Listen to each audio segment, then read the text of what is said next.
The food price disaster is real, folks. This is not something to take lightly. I know a lot of people are being impacted in some small ways. It's a nuisance to a lot of people, but for some people, this is an absolute crisis. And what I don't think people understand is when prices of food get out of reach for some people, riots always follow. We're going to talk about this and more here on the Poplar Report. Welcome to the Poplar Report.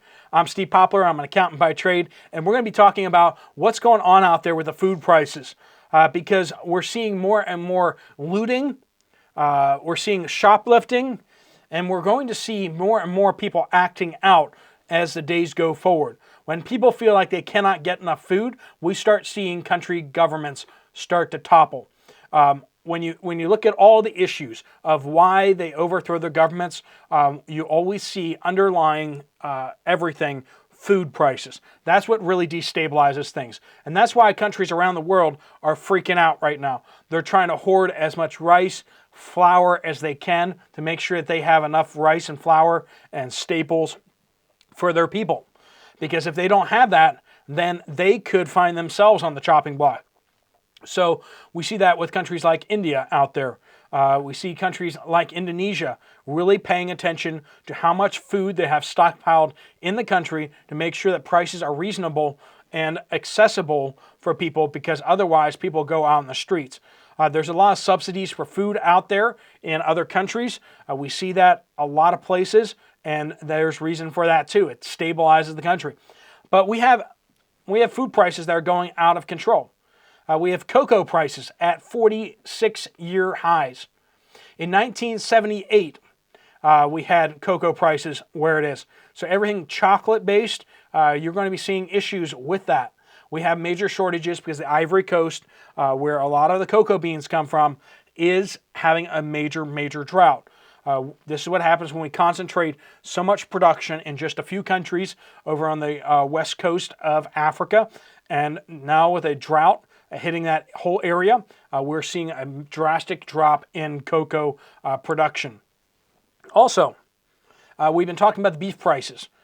Right now, the herd of cattle in the United States is the lowest in 70 years. There are less cattle than there have been for the past 70 years. The country's grown a little bit since then, right? The fact that we have such a small cattle herd should tell you exactly where beef prices are going to go, which is through the roof. If you're not stocking up on beef right now, you probably don't want beef because you will not have beef, or you'll not be able to afford beef in the near future.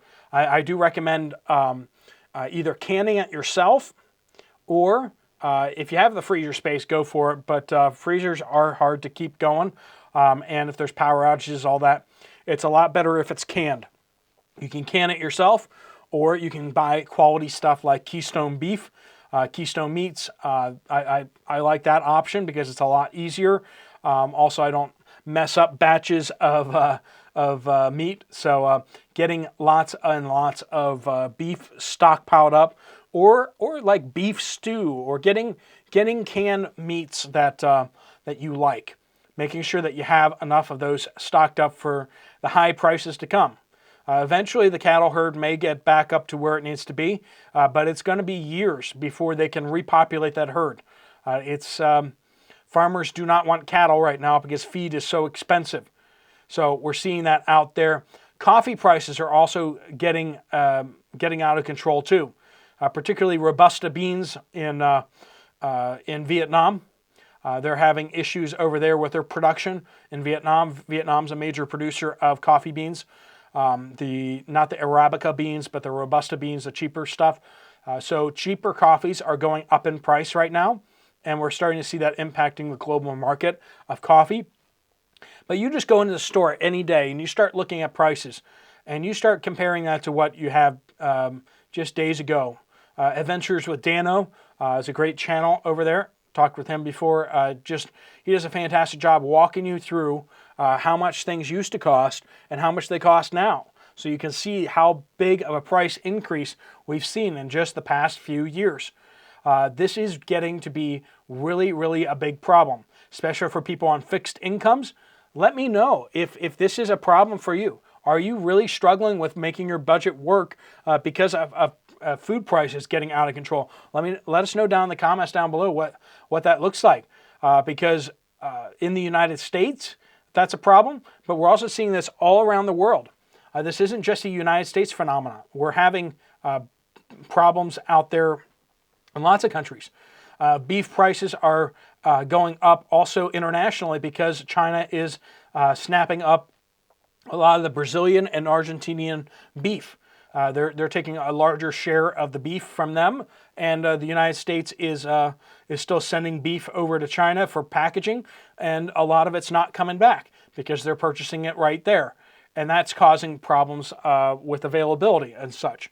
I know it doesn't make sense that you ship it all the way across the ocean for processing and then you send it back to the United States, but a lot of stuff doesn't make sense. That's how apple juice is made. It's the apples in the United States, and then they get juiced in China, from what I understand, and then they ship the juice back to us, which is crazy. But apparently, the freight going over to China is super cheap because those ships are empty anyway. So they do like to send that stuff over there. Anyway, so we have across the board prices going up. We see a lot of instability happening in Europe right now. We have a lot of protests, farmer protests. Do you think it might have something to do with food? We have a lot of people protesting about food out there. Also in Middle Eastern countries, we're seeing more and more instability because food prices are going up so much that people are having trouble getting food. Egypt is having some issues there because of that as well. Also, some of the areas down in Ethiopia and Somalia and these other countries that are already unstable are having more instability added because of the high food prices. And that's even with the UN coming around and giving out free food. So expect as food prices go up, more instability will happen. I don't know what will cause people to flip out, but I will say this. When food prices are going up, people are much more likely to find an issue that they can galvanize around. Oftentimes, the issue that is said and is put out in front is not the real issue. There's a flashpoint that everyone's like, yeah, we agree with that. But there's a lot of other things like border issues potentially, or food prices, or jobs, or loans, and all this kind of stuff like that. A lot of these issues are in the background, but they come to the foreground when the protests start, when the revolution starts, when people are done with the government.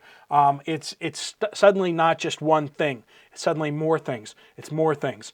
And underlying almost all revolutions out there in the world have been food prices. The United States revolted over a tea tax, right?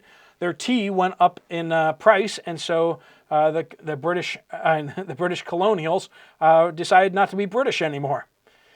We have sugar prices. We have all that played its part in the American Revolution as well.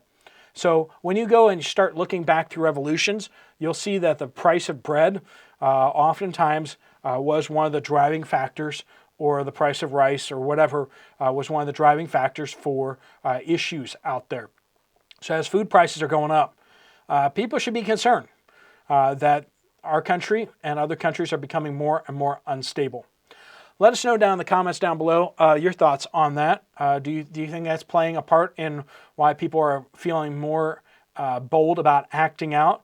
This trucker convoy going down to Texas, or riding around in Texas. I think a lot of those folks are going to be from Texas themselves. But a lot of that is partially due to food prices. We have so many people coming into the country, all these more mouths to feed, and we're seeing food disappearing from the shelves, and it's mysteriously being given for free to a lot of these folks. So we have concerns like that too. Who's getting more than their fair share? I hate that terminology, but that is the terminology that's going on out there, right? That some people are getting very, very rich. At the same time, other people are having a very hard time working 9 to 5, 40 hours a week, or two jobs, and they can't put food on the table. And that's enough to drive a lot of people to ask questions about whether there's a better kind of government that we can have. And that's what we're seeing out there. A lot of those conversations, especially among younger folk, and they're asking a lot of questions about whether we need to change a lot of things. And so, all right, folks, like I said, let us know down in the comments down below what your thoughts on that, and be nice to each other, of course. Thanks so much for watching. If you want to check out another video from this channel, there's one right up here. I'll see you over there, or I'll see you guys later. Steve Poplar of the Poplar Report, out.